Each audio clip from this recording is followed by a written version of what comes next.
First of all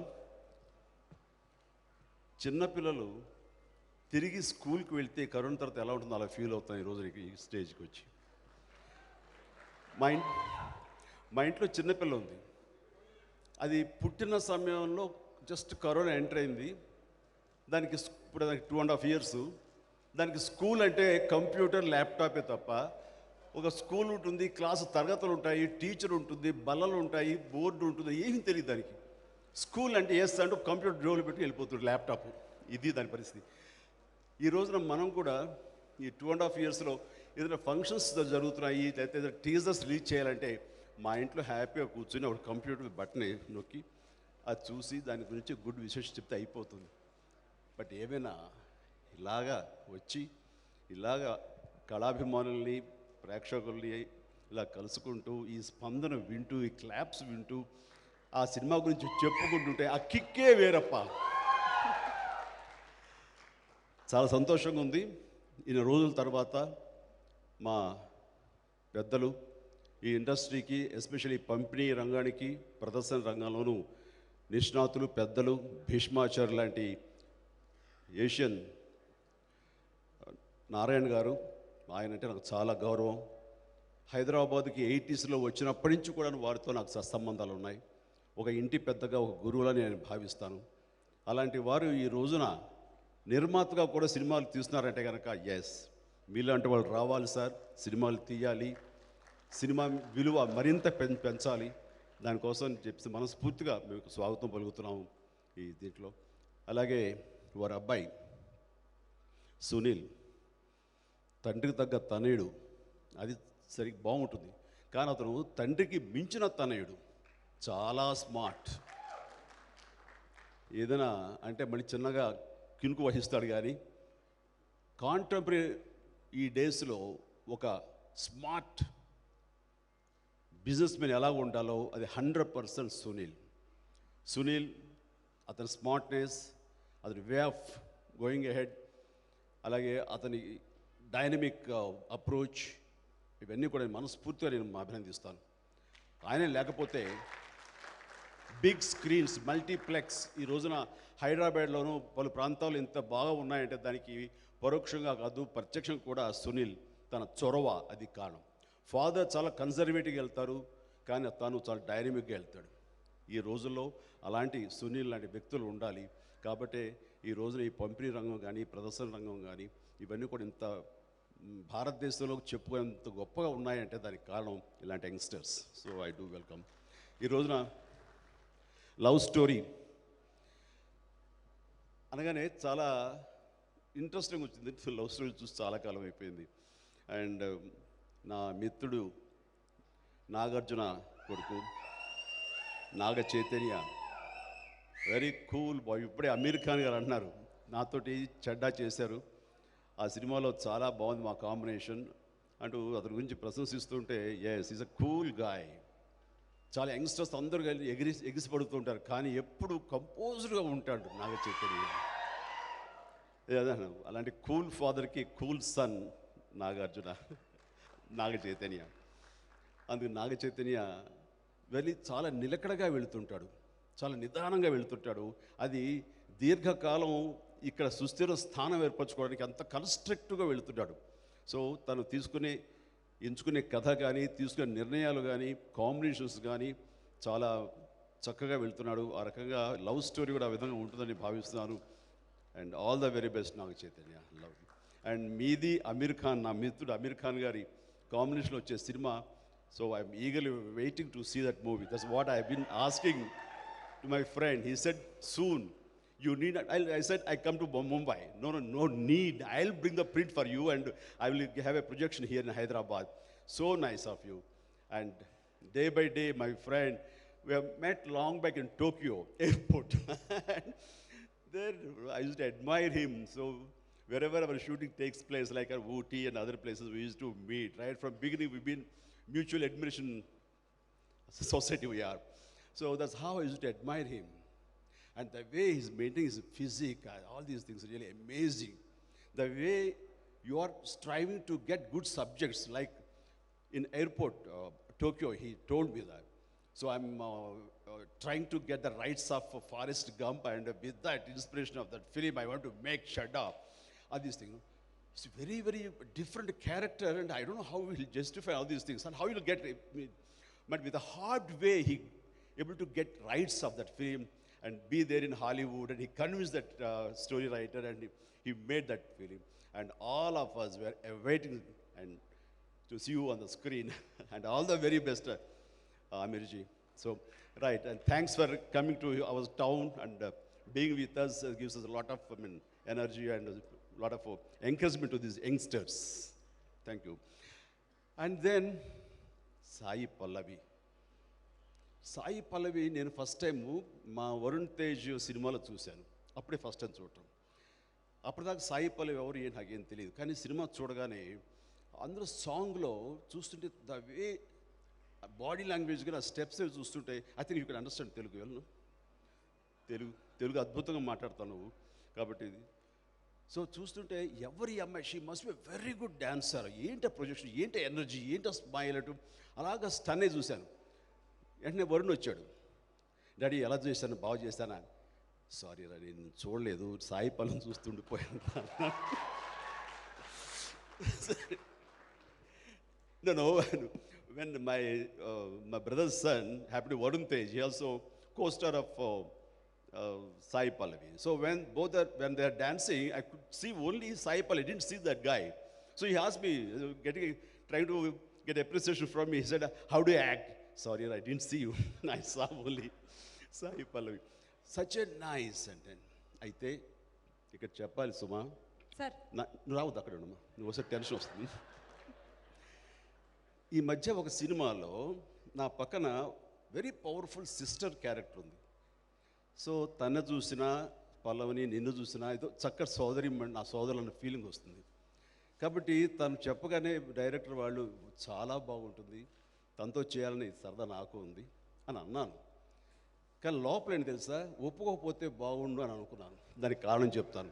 సరిగ్గా సాయి పల్లవి నేను చెయ్యను అనేసింది.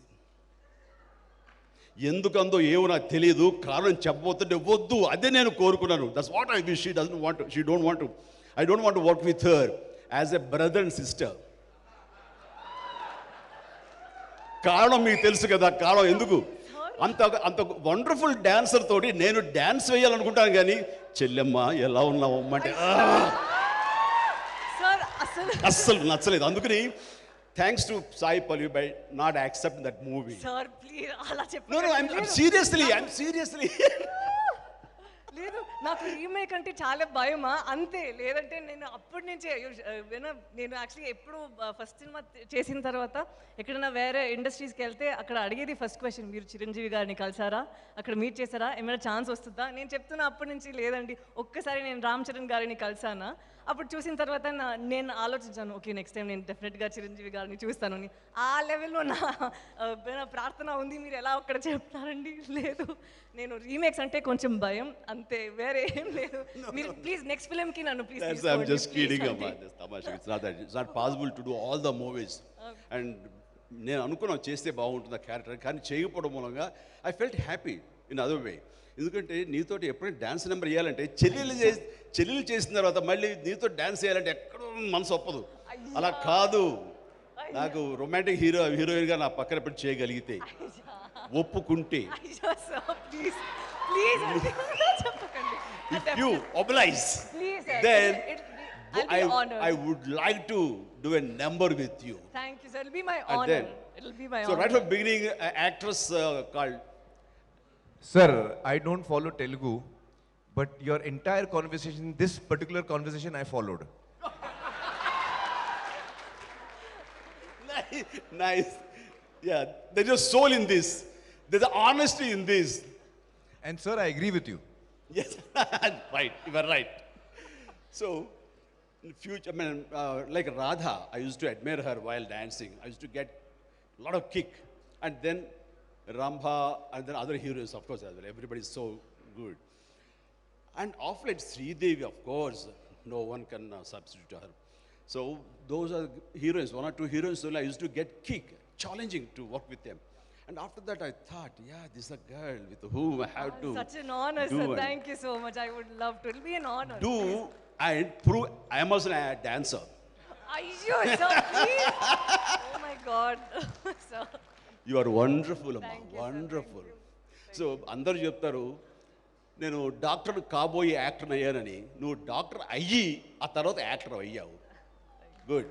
అండ్ నీ కంట్రిబ్యూషన్ కానీ నీ ఇన్పుట్స్ అన్నీ ఈ పరిశ్రమ ఎంతో కొంత యాడ్ అవుతాయి. So all the very best. ఈ సినిమా మీ ఇద్దరు కాంబినేషన్లో బాగుండాలి. ఇప్పుడే చూశారు నాగ చైతన్య, తనతో డ్యాన్స్ చేయడం కొంచెం కష్టం అనిపించింది, అవునా కదా? ఇప్పుడు తనేమో వైర్ లేకుండా ఒక షాట్ చూసిన ఇప్పుడే ఫ్లై అయింది ఇట్లాగా బయట ఇలాగ అంటూ. అది చూసిన తర్వాత మన నాగ చైతన్య కొంచెం కష్టపడి ఉంటాడేమో అని అనిపించింది నాకు. ఎస్పెషల్లీ వాటర్లో స్లైడ్ అయిన షాట్ చూశాను మోకాళ్ళ మీద. ఇప్పుడు దయచేసి అలాంటి నాకు ఎవరు కంపోజ్ చేయకండి, కష్టమైపోతుంది మోకాళ్ళ మీద. ఇవన్నీ ఎంత కష్టపడావో తెలుసు నాకు. సో మీ ఇద్దరి కాంబినేషన్ ఒక విజువల్ ఫీట్గా ఉండాలని ఉంటుందని కోరుకుంటున్నారు. అండ్ ఇదే ఆల్ యంగ్స్టర్స్ యోజన they must longing to see the movie as well as possible. I think all the very best for both of you. Please down please. చాలా సంవత్సరాల క్రితం ఒక మనిషిని నా తారసపడ్డాడు. 6 అడుగుల 2-3 అంగుళాలు ఉంటాడు ఆయన. ఆయన చూస్తే నవ్వు ముందు తర్వాత ఆయన కనబడతాడు. ఆయన ఎవరో కాదు, శేఖర్ కమ్ముల. ఎంతో ఇన్నోసెంట్గా ఉంటుంది, ఎంత లైవ్లీగా ఉంటుంది, ఎంత వామ్త్గా ఉంటుంది. అతను ఫస్ట్ మిమ్మల్ని చూసి పెరిగామండి, మీ అభిమానులు అవ్వండి అన్నాడు ఆయన. అది ఏమో కానీ తనకంటే ఒక యూనిక్ స్టైల్ని పెట్టుకున్నాడు. ఎవరి దగ్గర పనిచేయలేదు. తనకు తానుగా ఫిల్మ్ మేకర్గా తానుగా స్కల్ప్ట్ తను చెక్కుకొని ఈ రోజున వండర్ఫుల్ సక్సెస్ఫుల్ డైరెక్టర్ అయ్యి క్లాస్. ఎక్కడ తప్పు పట్టలేం ఆయన సినిమాలో, ఎక్కడ కమర్షియల్స్ కోసంగా ఎప్పుడైనా డైవర్ట్ అయింది కానీ దానికి అలా లేదు. తను ఏమనుకున్నది స్ట్రైట్గా తీస్తాడు, అది ప్రజలకి సరిగ్గా హార్ట్లో హిట్ చేస్తాడు. ఆ రకంగా మీ సినిమాలు అన్నీ కూడాను సక్సెస్ ఒక పక్కన పెడితే ప్రతిదీ మర్చిపోలేని క్లాసిక్లా అనిపిస్తుంది. సో నేను great admirer of your films Shekhar, please. And ఈ సినిమా ఖచ్చితంగా అలరిస్తుంది అంటే నో డౌట్. ఎందుకంటే దాని వెనకాల మా నారాయణ దాస్ గారు ఉన్నారు, సునీల్ ఉన్నారు. వాళ్ళు ఈ సినిమాని ఖచ్చితంగా పెద్ద హిట్ చేస్తారు, నో డౌట్ అబౌట్ ఇట్. ఆ రకంగా మీ కాంబినేషన్ వండర్ఫుల్, చాలా బాగా పెద్ద హిట్ అవ్వాలి మనస్ఫూర్తితో కోరుకుంటున్నాను. ఇక ఈ సినిమా కెమెరామెన్ విజయ్ కుమార్, వాడు మా శిష్యుడు, మా తమ్ముళ్ళు అంటాడు. నిలబడరా సారీ. ఎస్, నేను అవకాశం ఇవ్వాలనుకున్నాను, నాకు దొరకనంత బిజీగా అయిపోయాడు. మీరు అవకాశం ఇచ్చి మీ సినిమాలో చేస్తూ. అండ్ తర్వాత విజయ్ వాళ్ళ అబ్బాయి కూడా దీనికి మ్యూజిక్ అని విన్నాను, నిజమే కదా? హే బాబు, గుడ్ నాన్న, వండర్ఫుల్. ఏదో చిరంజీవి కొడుకు రామ్ చరణ్ యాక్టర్ అయినట్లుగా అతను కెమెరామెన్ అవుతావేమో అతను కొడుకు అనుకున్నాను, కానీ నువ్వు డిఫరెంట్ క్రాఫ్ట్, డిఫరెంట్ ఫీల్డ్ తీసుకున్నావు. అండ్ ప్లీజ్, నాన్నగారు పడ్డ కష్టం నువ్వు పడు, డెఫినెట్గా ఫైరిష్ అవుతావు. దీని మ్యూజిక్ అదిరిపోయింది. సారంగధరి ఆ సాంగ్ ఉంది, ఓ మై గాడ్, ఎంత మంచి నెంబర్ అంటే అది, వండర్ఫుల్. ఇప్పటికే పెద్ద హిట్ అయిపోయింది అది ఆల్రెడీ. ఆ సాంగ్ కోసం సరే ఈ సినిమాని 2-3 సార్లు చూస్తాను నేను. సో నీకు మంచి పాత్ ఉంది ఈ రోజున అని అనడానికి ఏది, దానికి మించి నా శిష్యుడు కొడుకు నువ్వు నా బెడ్ లాంటి వాడివి. Please go head, all the very best. So that's it. ఈ సినిమా ఇక్కడ రావడం అనేది ఈ కోవిడ్ తర్వాత చిన్నపిల్లలు స్కూల్కి వెళ్ళిన ఫీలింగ్, నేను అంత ఎగ్జైట్ అవుతున్నాను. మిమ్మల్ని అందరూ ఇలా మీట్ అవ్వడం చాలా సంతోషంగా ఉంది. ఈ మిగతా నటీనటులకు, సాంకేతిక నిపుణులకు, ప్రతి ఒక్కరికి ఈ సినిమా పెద్ద హిట్ అవ్వాలని కోరుకుంటూ ఒక చిన్న ముగింపుగా సుమా, ఇఫ్ యూ కైండ్ పర్మిట్, మాట్లాడచ్చు కదా? ఓకే. ఇది very serious issue. Film industry గత ఎన్నో డికేడ్స్ మనం చూస్తే కనుక సక్సెస్ రేట్ కేవలం 10-15%, మహా అయితే 20% ఓన్లీ ఆ success rate, as you know అమీర్జీ. So and ఇది తర్వాత మనకి ఈ సినిమాలో ఈ 20%కే సినిమా ఇండస్ట్రీ చాలా పచ్చగా ఉంటుంది అని అందరూ అనుకుంటారు. కానీ ఇక్కడ కష్టాలు పడేవాళ్ళు, సాధక బాధకాలు అనుభవించేవాళ్ళు, రెక్కాడితే కానీ డొక్కాడని కార్మికులు, ఇలాంటి వాళ్ళు ప్రత్యక్షంగా 1000 మంది, పరోక్షంగా లక్షాది మంది ఉన్నారు. ఇలాంటి వాళ్ళు అందరూ కలిస్తేనే ఇండస్ట్రీ తప్ప ఒక 5-6 మంది హీరోసో, 5-6 మంది ప్రొడ్యూసర్లు, 5-6 మంది డైరెక్టర్లు వీళ్ళు కలిస్తే ఇది కాదు సినిమా ఇండస్ట్రీ. వీళ్ళు బాగున్నారు కదా, సినిమా పచ్చగా ఉంది అంటే కనుక మెరిసేదంతా బంగారం కాదు అన్న సామెత వర్తిస్తుంది ఇక్కడ. కాబట్టి అది కాదు మనం కోరుకునేది. అంది ఈ మధ్య కరోనా సమయంలో అది మరీ సుస్పష్టంగా తెలిసింది. షూటింగ్స్ 4-5 months ఆగిపోయేసరికి కార్మికులు వాళ్ళు ఎంత ఇబ్బంది పడ్డారన్నది మేము కళ్ళారా చూసాం. మాకు తోచినట్లుగా వాళ్ళని వీళ్ళని ఆ హీరోని ఈ హీరోని అతను పెద్దల్ని అందరిని అడిగి ఏదో కొన్ని కోట్లు కలెక్ట్ చేసి సో నిత్యావసర వస్తువులు గ్రాసరీస్ ఫర్ 3-4 months 3 times వాళ్ళందరికీ అందివ్వగలిగాం. బట్ లక్కీగా తర్వాత వెంటనే రెజ్యూమ్ అయిపోయిన షూటింగ్స్ దెన్ అందరు ట్రాక్లో పడిపోయారు. కానీ ఒక నెల షూటింగ్ లేకపోతే ఎంత అగ్గగ్గలాడుతారని చెప్పడం కోసం ఈ మాట చెప్తున్నాను. సో ఇండస్ట్రీ అనేది నిత్యం ఉండే పచ్చదనం కదా అది. అలాగే ఏ విపత్తు వచ్చినా, ఏ ప్రమాదాలు జరిగినా, ఏ యుద్ధాలు జరిగినా, ఏ ఎర్త్క్వేక్స్ వచ్చినా సరే, ఏ వరదలు వచ్చినా, ఏం వచ్చినా సరే ముందుగా స్పందించేది మేము, మా సినిమా ఇండస్ట్రీ గర్వంగా చెప్పుకోగలం. అలాంటి ఇండస్ట్రీ చెవట్లు పట్టిస్తుంది సుమా. సో అలాంటి ఇండస్ట్రీ ఈ రోజున అదే రకమైనటువంటి సంక్షోభంలో పడిపోయింది. సినిమా కాస్ట్ పెరిగిపోయింది అండ్ ఎక్కడ కాంప్రమైజ్ అయ్యే పరిస్థితి కాదు ఇది. సో దానికి గాను ప్రభుత్వాలని, 2 ప్రభుత్వాలని ఈ యొక్క లవ్ స్టోరీ వేదిక ముఖంగా నేను అడుగుతున్నాను. మేము ఆల్రెడీ నారాయణ దాస్ గారి నాయకత్వంలోనూ మిగతా అందరూ కూడాను, ఇలా రామ్మోహన్ రావు గారు, క్షమించాలి రామ్మోహన్ రావు గారు, ఎస్ సార్, ఆయన నా చిరకాల మిత్రుడు, ఆయన కూడా ఇందులో పార్ట్ అవటం అనేది మనస్ఫూర్తిగా అభినందిస్తాను. మనందరం కలిపి ఈ ఇండస్ట్రీ ఫ్లరిష్గా ఉండాలి, బాగుండాలి అని చెప్పేసి మనకున్న సాధక బాధకాలు ఉండి బడ్జెట్ పెరుగుతున్న విధంగా కాస్ట్ ఆఫ్ ఇది పెరుగుతున్న సందర్భంలో అంత రెవెన్యూ రాకపోవడానికి ఏంటి కారణాలు అని చెప్పి మేమందరం కలిసి ప్రభుత్వాలకు విన్నవించుకోవడం జరిగింది. అండ్ దానికి సానుకూలంగా స్పందించేవారు అయితే ఇంతవరకు జీవో రాలేదు. అలాగే ఆంధ్రప్రదేశ్ ప్రభుత్వాన్ని, ఆంధ్రప్రదేశ్ సీఎం గారిని కూడా మీ సభాముఖంగా అడుగుతున్నాను, మీరు కనికరించండి, మాది స్పెషల్గా తీసుకోండి. బయట అనుకున్నట్లుగా 4 హీరోలు ఏదో హైయెస్ట్ రెమ్యునరేషన్ తీసుకుంటారు, డైరెక్టర్లు బాగా సంపాదించుకుంటారు అనేది 4-5 మాత్రమే. వాళ్ళ కోసంగా మిగతా వాళ్ళందరూ సఫర్ అయ్యేలాగా మాత్రం ఎలాంటి నిర్ణయాలు తీసుకోవద్దు. దయచేసి సభాముఖంగా వినమ్రంగా అడుగుతున్నాను, ప్లీజ్ దయచేసి కొంచెం సానుకూలంగా స్పందించి మా రిక్వెస్ట్ని మీరు దానికి పరిష్కార మార్గంగా చూసి చేయండి. ఎందుకంటే ఏదైనా సరేనండి, బాగుందా లేదా అంటూ ఎనీ వస్తువు మనం చూసి కొంటాం. ఒక వంకాయ కానివ్వండి, బీరకాయ కానివ్వండి, ఎనీ వెజిటబుల్ ఫస్ట్ చూసుకుంటాం, చూసుకుని బాగుందంటేనే మనం కొంటాం. కానీ కొనకుండా కొని చూసేది ఒక సినిమా మాత్రమే. చూసి కొనేది కాయగూరలు వస్తువులు అయితే, చూడకుండా కొని చూసేది సినిమా మాత్రమే. అలాంటి సినిమా ఎందుకు చూస్తున్నారంటే మా మీద నమ్మకం. వీళ్ళు డిప్రైవ్ చేయరు.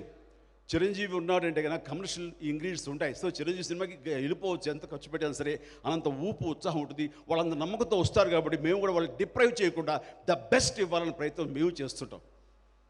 అలాగే ప్రతి ఒక్కరు యావత్ భారతదేశంలో ప్రతి సినిమాలు కూడా ఇస్తారు. దానివల్ల కాస్ట్ పెరగచ్చు. ఎప్పుడైనా బై మిస్టేక్ మా టేస్ట్, మా అభిప్రాయాలు కూడా ఒకసారి తప్పై ఫెయిల్యూర్స్ ఇవ్వచ్చు. కానీ అందులో మోసం లేదు, అందులో దగా లేదు. బట్ ఎక్కడో మేము అనుకున్నది రీచ్ కాకపోవచ్చు, అది మా తప్పిదం. అంతేగాని మా ఇండస్ట్రీ ఇంత నమ్మకంగా మేము సర్వ్ చేయాలి, వాళ్ళకి ఎంటర్టైన్మెంట్ ఇవ్వాలి అని కోరుకునే మాకు కొన్ని సాధక బాధకాలు ఉన్నప్పుడు మీరు దయచేసి కొంచెం దృష్టి సారించి ఈ ఇండస్ట్రీలో ఉన్నటువంటి ఈ యొక్క సమస్యని పరిష్కరించి మాకు తగిన విధంగా, మేము ఆశగా అడగట్లేదు సార్, అవసరానికి అడుగుతున్నాం, అది మీరు ఒప్పుకోవాలని మనసుగా కోరుకుంటూ దానికి పరిష్కరించండి. లేకపోతే సినిమాలు పూర్తి కూడా సినిమాలు చెయ్యాలా చేయకూడదు అని సందిగ్ధులు పడిపోయాం. ఇప్పుడు ఆచార్య సినిమా అయిపోయింది, పూర్తి అయిపోయింది. కానీ ఎప్పుడు రిలీజ్ చేయాలి, ఎలా రిలీజ్ చేయాలి, ఈ ఉన్నటువంటి ఈ పరిస్థితుల్లో మనం రిలీజ్ చేయగలమా, చేస్తే మన రెవెన్యూ వస్తుందా రాదా అనే ఈ పరిస్థితి. అసలే జనం వస్తారా రారా అనే దాని నుంచి కొంచెం ధైర్యం వస్తుంది. ఎందుకంటే ఈ సినిమాలు రిలీజ్ చేస్తే కనుక ముఖ్యంగా love story it's ice breaking, ఒక దారి చూపించే సినిమా అవుతుంది ఇది. కానీ జనం వస్తారు, యూత్ వస్తారు. ఇలాంటి యంగ్స్టర్స్ లవ్ స్టోరీ చేస్తారంటే నాకే చూడాలనిపిస్తుంది పబ్లిక్లో. సో వస్తారు, వచ్చిన తర్వాత రెవెన్యూ అంతకంత వస్తుందా అనేది మాత్రం మనం ఆలోచించాలి. ఆ ధైర్యం ప్రభుత్వాలు మనకి ఇవ్వాలి, ఆ వెసులుబాటు ఇవ్వాలి. మా కోరికని మీకు విన్నవించుకున్నాం, దానికి సానుకూలంగా స్పందించి వీలైన త్వరలో మీరు ఆ జీవోలు ఇవ్వగలిగితే కనుక ధన్యులం. నమస్తే, జై హింద్.